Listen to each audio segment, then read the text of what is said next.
6h-9h sur Europe 1. Le débrief de la matinale, les temps forts de ce que vous avez entendu ce matin sur Europe 1 et dans le journal de 8h. Nous sommes revenus sur l'affaire des essais cliniques de Rennes, des essais qui ont provoqué le décès d'un des cobayes. Pour la première fois, un rescapé, entre guillemets, témoigne, joint pour Europe 1 par Walid Berissoul. Il raconte, au lendemain de l'essai médical, ils n'ont pas été, lui et les autres cobayes, mis sous surveillance alors que les premiers symptômes se faisaient sentir.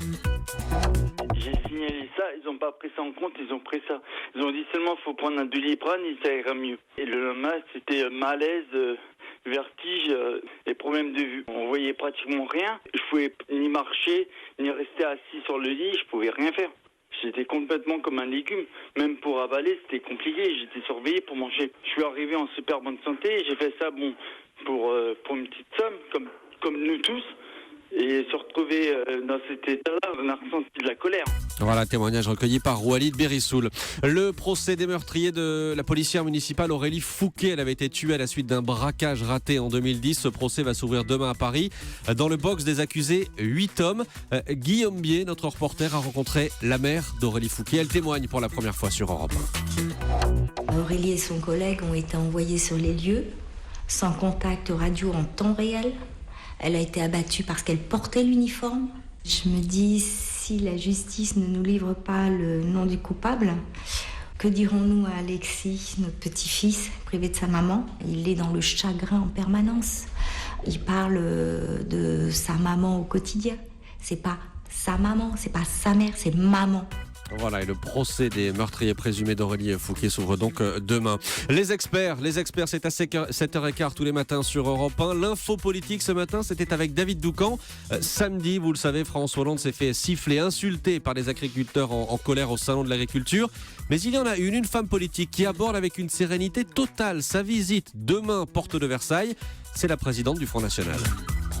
Marine Le Pen, elle veut en faire une démonstration de force. Elle a prévu d'y passer 10 heures. Ce qu'elle cherche, 10 heures, de 9h à 19h mardi.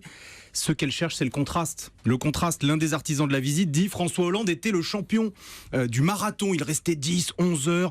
Aujourd'hui, il est obligé de sprinter tellement il les a trahis. Bref, l'histoire qu'elle veut raconter, c'est « Je suis aujourd'hui la seule à être la bienvenue ici ». Et c'est vrai ?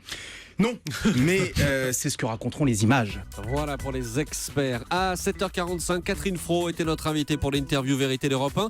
Elle a remporté le César de la meilleure actrice vendredi pour son rôle dans Marguerite. Je lui ai demandé si elle s'y attendait. Ah oui, j'avais l'ambition. Non seulement j'avais l'ambition, mais j'y croyais. J'étais même sûre que je l'aurais, pour tout vous dire. Ah oui ? C'est bizarre, hein. Ah oui, mais j'avais pas de doute. Vous aviez donc préparé cette petite chanson que vous avez chantée quand vous avez reçu le César. C'était un hommage à Marguerite. Forcément. Voilà. Ça faisait comment la chanson ? Si tu veux faire mon bonheur, Marguerite, Marguerite, si tu veux faire mon bonheur, Marguerite, donne-moi ton cœur.